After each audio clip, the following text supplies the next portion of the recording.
Ladies and gentlemen, welcome to Opinion Machine, the show where we talk about all things gaming. My name is Killjoy, and today I'm going to be talking about Marvel's Midnight Suns.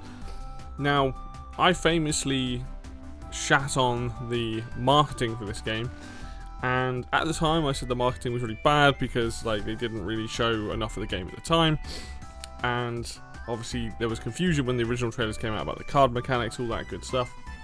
Having now played the game, having now put 10 hours into said game, I can say that I still think the marketing was pretty shite, but I kind of enjoyed the game. So I want to go over a lot of stuff. I was very surprised when I played this game. There's a lot more to it than I was expecting. So I want to split it into two things. There is the combat and the card mechanics that come into effect, and then there's the stuff you do outside of combat, which is like a third person, like a little adventure roaming around this little hub world. And I want to start with the hub world and stuff. I want to come to the combat last because I think I got a lot to say on both. But let's talk about this game and my surprise when booting it up and the game kind of chucks you into the combat straight away, teaches you the mechanics of how that works, what the cards do, and there's a ton of elements and stuff there, right? But once you get to the Abbey, which is the main hub of the game, this area that you're in, there is a lot more to do than I was expecting, like significantly more to do than I was expecting. Now, this game obviously has some roots. This is done by Firaxis, this is published by 2K, has some roots in the XCOM stuff, so your usual offenders are there. So you've got your, you go to a place to do research, you've got, in this case, a training ground to upgrade the cards. You've got all the things that like XCOM kind of had. They're all different, they're all wrapped up differently, but you have that kind of like, in XCOM you build a base, you put down different buildings, they give you different things, blah blah blah.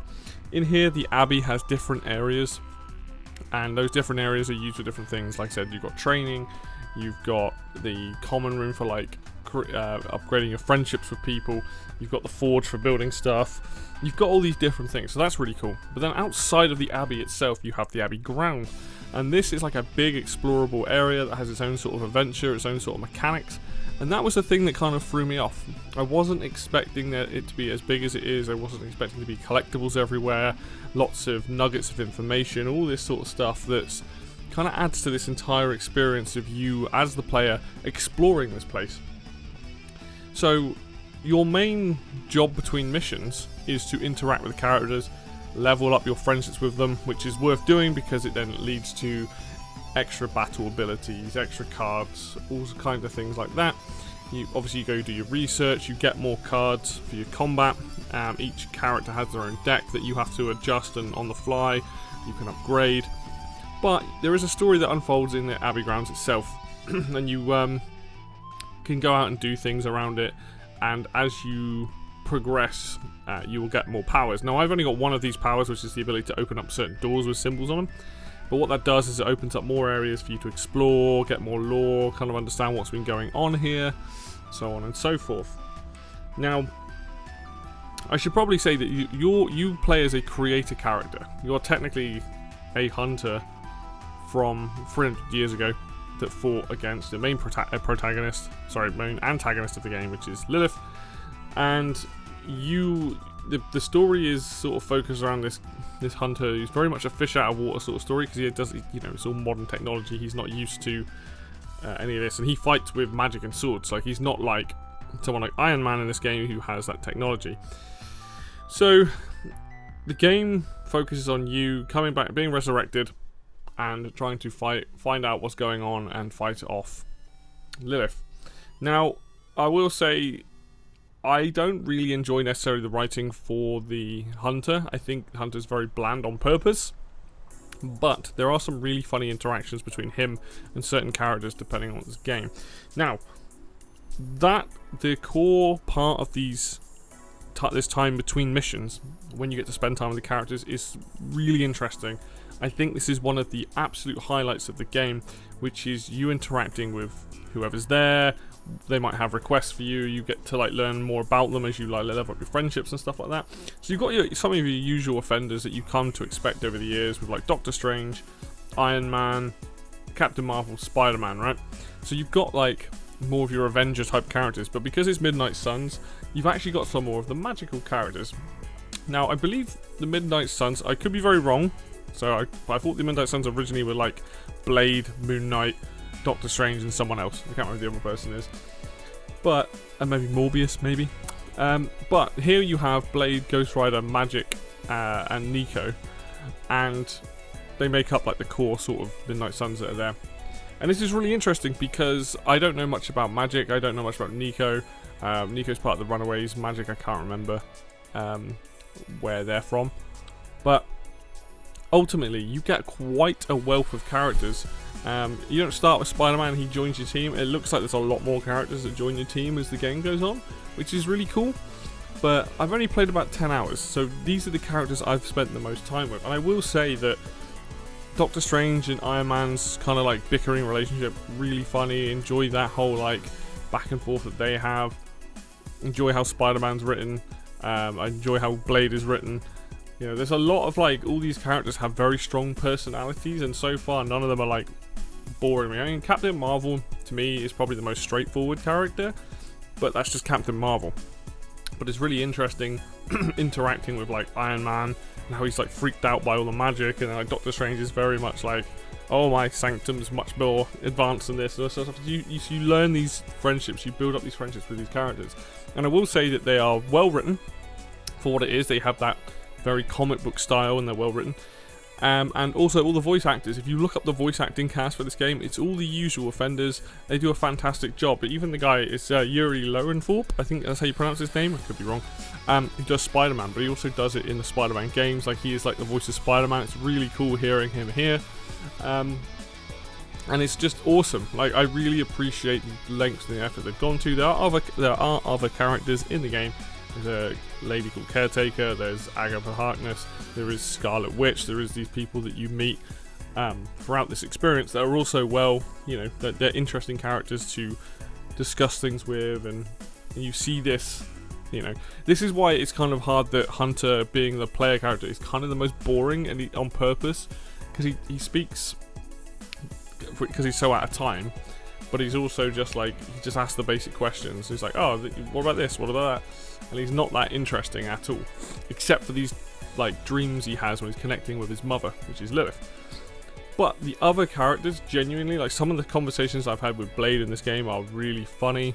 Like, again, with Iron Man, Spider-Man, Ghost Rider, like all of them. Even Nico has some really well written dialogue, and it really just adds to that experience. And that was the biggest thing. I didn't realize how much time I was going to spend in the Abbey between missions getting to know these characters. I mean, you can ignore a lot of it, but the conversations are genuinely interesting, and I kind of enjoy that. So the characters themselves in the Abbey, in this experience, like this more chill downtime sort of thing, it's one whole massive part of the game that was like, I just don't think it was well advertised originally. Whereas now, having spent time playing it, walking around the Abbey grounds, looking for, you know, bits of lore and like learning about the area and all this stuff, it's like actually really interesting.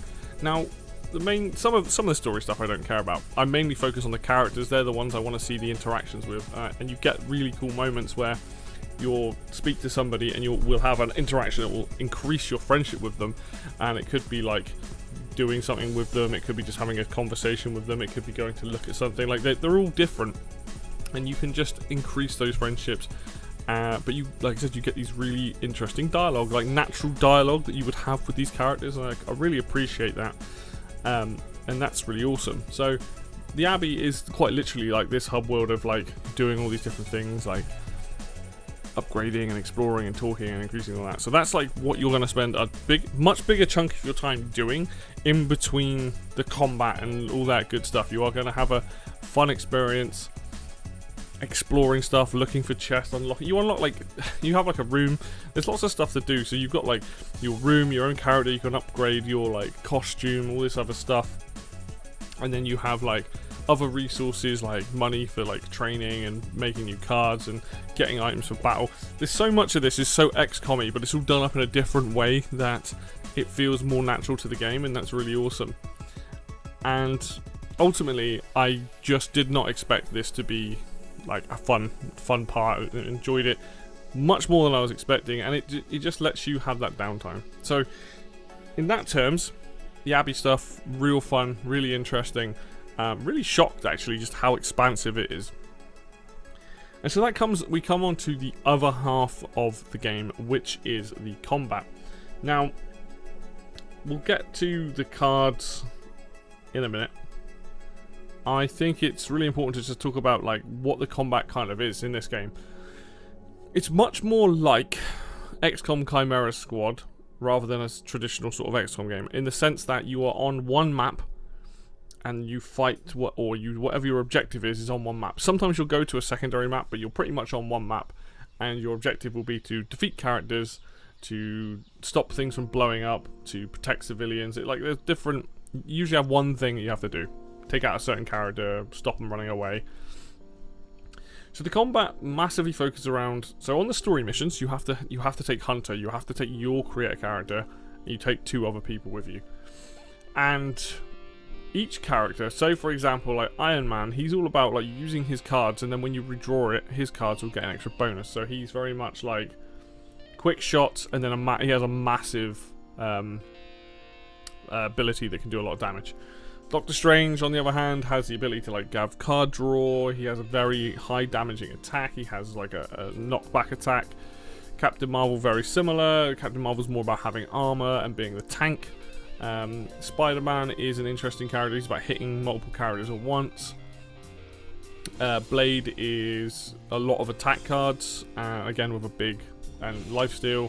Ghost Rider is about battlefield manipulation, kind of similar to Magic in the sense that Ghost Rider can open up a portal to hell essentially, and you can kick enemies down it, and you can do that. And then Magic has, again, sort of manipulation of the battlefield, where you can open up a portal and you can fling people through the portal and they'll hit other people's stuff. And Nico then has different ability, like random things happen when Nico uses their ability. So it's each character has different playstyles. They do bring something different to the table. None of them I've specifically found are like significantly better than others. I like Blade quite a lot because he has the quick. Quick is so, because it's a card game, you have different things written on the cards, and quick being one that gives you extra card play. I'll get more into the cards in a minute, but the way that he plays, I find him very, very useful. But I like all of the characters. There's not a single character that I've found so far that I don't like. Iron Man has always been my favourite hero growing up as a kid, so like I've got my biases there. But I love like Doctor Strange's animations. They really nailed how he does like his hand turns and his movements and stuff. The way that Spider-Man flings himself around the field with webbing, and all, like they all just work really well.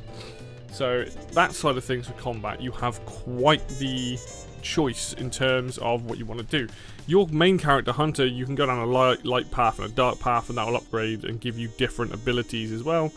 But Hunter is quite good because most of his abilities are either they give you more card draw or they knock things back, and that's what you want. You want to be able to knock people, you want to be able to manipulate the battlefield, and you can also heal, which is hugely important because this game, the way the game works is it's set up in a way that you might get outnumbered, so you have to think about what's going on, and you have to kind of pick and choose your actions to do that. So let's talk about the combat before we even get into the card stuff, because that is going to be probably the biggest point of this. On a turn, when it is your turn, you're usually outnumbered. There are different enemy types. Some have armor, some have health, some just insta-die. And you have on your turn, on a normal turn, you can play 3 cards, you can redraw twice, you can move once, and you can use 1 item card. And that is it.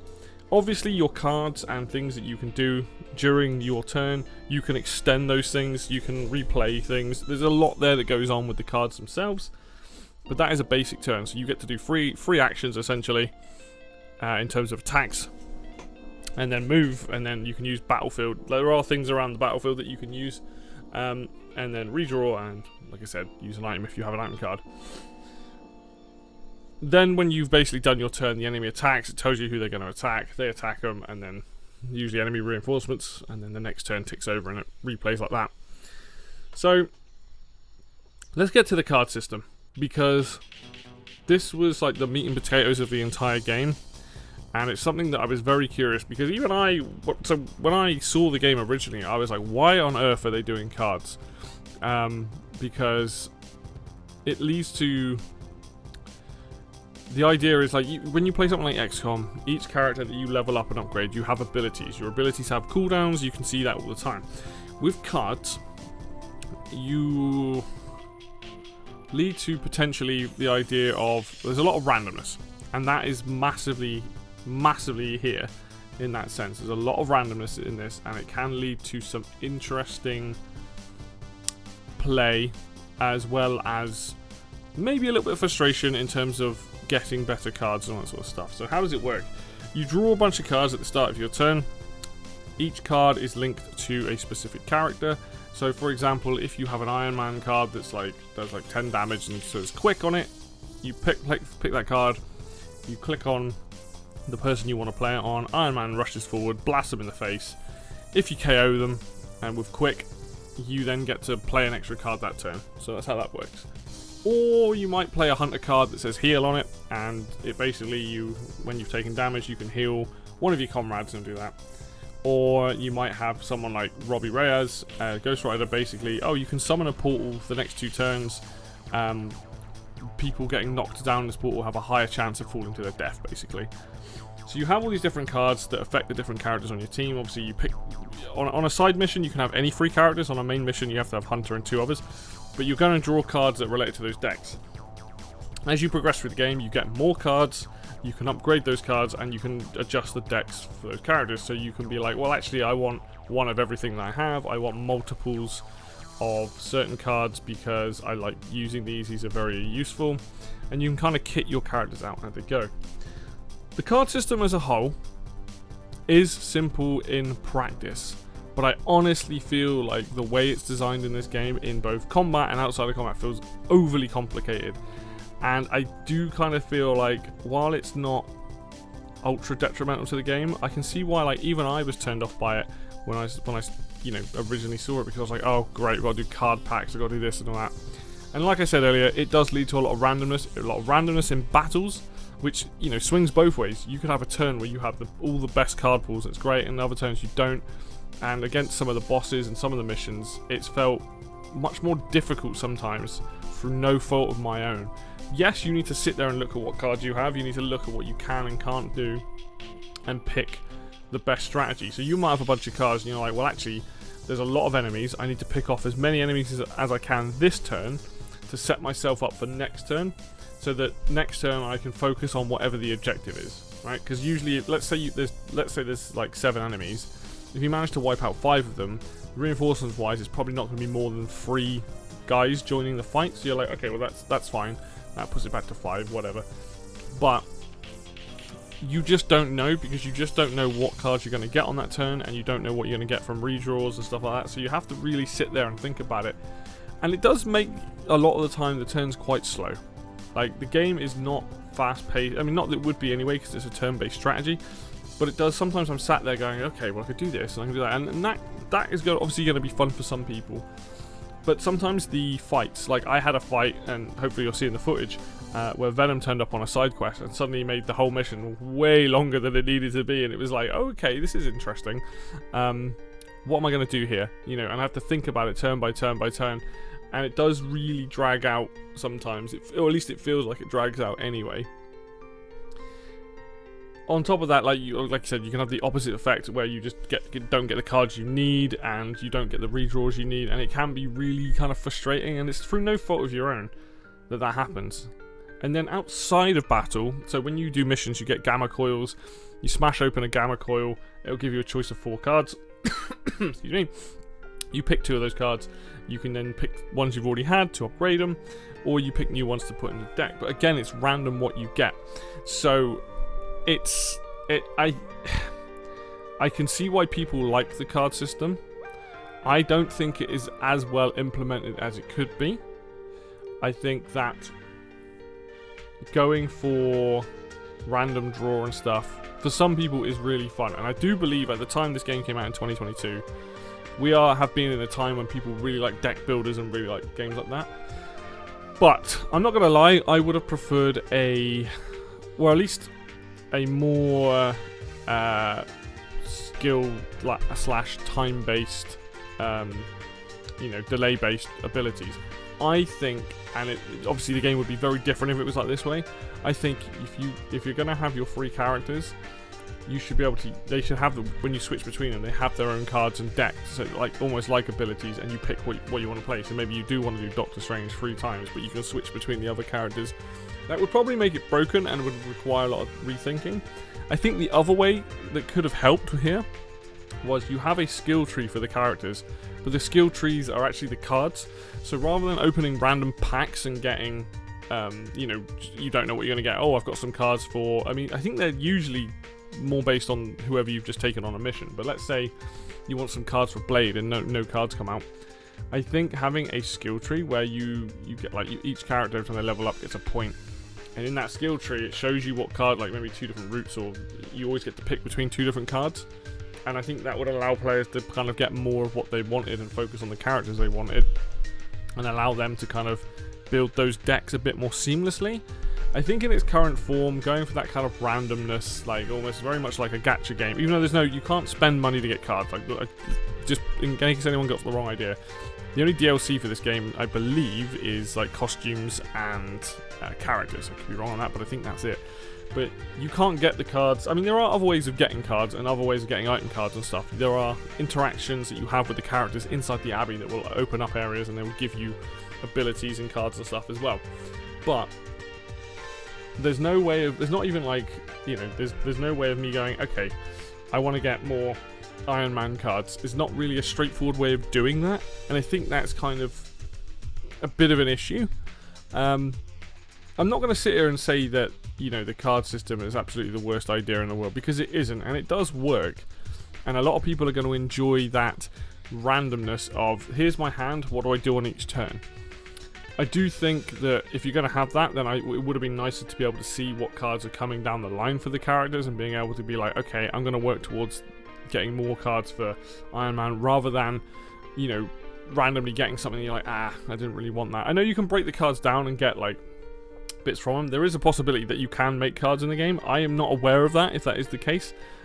You know, like, there's a lot of systems in this game, and I've seen most of them, I feel like, but I could be wrong. Maybe there's an ability to do that later on, but like, you know, if I hadn't said already, I've only put 10 hours into the game, so that's where I'm at. But I will say that I don't see how this card system is beneficial over something like a standard skill bar at the bottom of the screen. Yeah, you can say what you want, oh, that's boring, who wants to do that, blah, blah, blah, blah, blah. But it makes it a lot easier to know what you can do on that turn, and you can still plan out what you want to do. And then, you know, you don't have to worry about maybe next turn pulling or not pulling that card. And again, it's what do you prefer? Do you prefer that challenge of it? Because for me, like, when I go into a mission on this game, I want to focus on what the objectives are. I want to focus on what I'm trying to do in the mission. I don't necessarily want to have to deal with the randomness, but for the most part, there's always something for you to do. You obviously have those abilities there to like do redraws if you've got combat items that can really help. But I do wonder why there's a card system in play here. It just feels like it works, but it feels unnecessary to a point. I just fail to see how a normal, you know, ability bar would have worked. But I guess, you know, that's what leads to combos. It's what leads to certain plays, and obviously it does feel good when you kind of nail it and you're like, yeah, I've wiped out like 7 or 8 people in one turn because I was able to do this, this, and this. So I'm not here to like 100% shit on it, because I do think now, having played it, I definitely think that the marketing should have been far more clear on it, and I think there should be an easier way to get cards, if there already isn't. Like I said, I could be off base, but so far I've only managed to get random ones. I know you can break them down into like essence, but I would have preferred like a way of being like, I just want to focus on getting these cards for this character, that's what I'm going to do. Or like, as I level up those characters, is, you know, I'm getting cards for them, rather than having to pick between, oh, there's some cards here from the Hunter, there's some for Blade, and maybe there's one for like Iron Man. I'm like, oh, maybe I don't want, you know, I want to redraw those.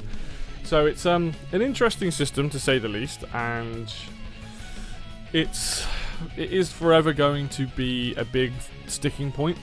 You know, I've obviously tried it now, and I think that the game, for the most part, is pretty fun. I do think that the card system and the game having an incredibly slow opening are its biggest weaknesses. This game takes about 5 hours to really get going and constantly introduces new stuff far too quickly, so I'm like, Christ, like, slow that down, let me get into the battles. But after about 5 hours, you do kind of open up a little bit. You can do multiple missions in a row, which is nice. But this is a really interesting game. I would definitely say I'm having fun with it. It's significantly slower paced than I was expecting. The battles can take way longer than I was expecting. But things like the character writing, like the animations and things in the levels, the graphics are actually pretty nice. It's got like a nice sort of comic booky style. There's a lot here to like. There's a lot to do as well. Like, this is a long game. I will say, like, I do look at the DLC characters as one of those things where it's like, I'm not going to start a brand new game to have these characters. Like, there's already quite a few characters in the game. And I know they have different play styles, and obviously a lot of people are going to pick their favourites. But just where I've got to, where the only extra person I've got is Spider-Man, it's kind of very much like, well, I've got a lot of choice here. A lot of these characters have very wide play styles. They do different things. I can kind of vary that up, and knowing that there's, like, you know, 4 or 5 DLC characters on top of the rest of the ones to unlock, it's kind of like, oh, okay, there's quite a lot here, which is a good thing. But it's definitely going to feel like, oh, this is a lot to deal with. I think overall I'm enjoying the game. I don't think the game is for everybody, and I think that the card system and the amount of time spent in the Abbey, it really is very far. It's almost like very far away from XCOM, but very not. Like, a lot of those elements are still there. It's just done up in a way that's very different, and I kind of appreciate. I guess the cards in some ways, the game's very much focused on magic, so it's kind of like that as well, I guess. But it's a choice to do a system like that. You are going to lose people. I know that this game did not do very well. I put that down to the marketing. I genuinely think the marketing was kind of naff for this game. But if you enjoy Marvel and you enjoy turn-based combat, I do think there's a lot here to be liked. I do think that there's a lot of story here if you're into that kind of thing. You can bypass a lot of it. You know, the game does a lot. I just don't, you know, I can't sit here and absolutely, like, tear it a new one for its systems. I can tear the marketing apart, but having played it, you know, okay, I see how this works and that. Would I prefer a different system to the card system? 100%. Like, I would just prefer to be a little bit more XCOM in that sense, you know, and let me use abilities and, like, upgrade abilities and stuff that way. But, you know, some people are going to love this kind of thing. It leads to the strategy and tactical plays, and, you know, you really think about, you know, oh, if I do this, this, and this, okay, is there way more efficient way of doing it? You know, are there other outcomes that are better? Maybe I need to save some cards for next turn because something's going to trigger. Like, there's a lot to think about when you do it, so I can't really knock it for that. But I do think overall that it's going to be, this is the sort of game that is always going to be a hard sell because of those card mechanics in, like, a AAA game. You know, you see a lot more of this in sort of indie games, people doing sort of deck builders or roguelites and stuff that use that as well. I think, for the most part, I'm enjoying my time with it. I don't know, I'm really bad at finishing games like this, so we'll see if I stick it out to the end. I am having a good time with it, I am enjoying it, I am enjoying the character interactions far more than I thought, and, you know, I'm glad, it's one of those things, I'm glad I waited till now to sort of play it. It's a couple years removed, I'm playing it now, and I'm starting to see why people like this game. Just know that if you are thinking about getting it, this is a game that goes on sale fairly regularly on Steam, probably does on Epic Games as well. If you're and ahhing, definitely go watch more videos on it, go and watch reviews and things like that. But ultimately, you know, it's if you know that you like stuff that's similar to turn-based, like XCOM games, or you like a lot of heavy story-driven games, and you like Marvel, this is a good game. It's a good choice. So hopefully this helps somebody, because, you know, I'm trying to be honest about it and talk about, like, my surprises that I have with this game, which were, like, I said, the whole Abbey sort of stuff of it, that area wandering around and stuff like that. But yeah, hopefully there's enough information out there for this video to help somebody make an informed purchase, or, you know, maybe be like, oh, okay, maybe that isn't for me, or okay, actually, no, that doesn't sound so bad, I'll play that kind of thing. So, but that is going to do it for me today then, guys. Thank you very much for watching. As always, if you like the video, hit like. If you want to see more content, then hit the subscribe button. Links for Facebook and Twitter will be down below in the description as always. And until next video, I will see you then.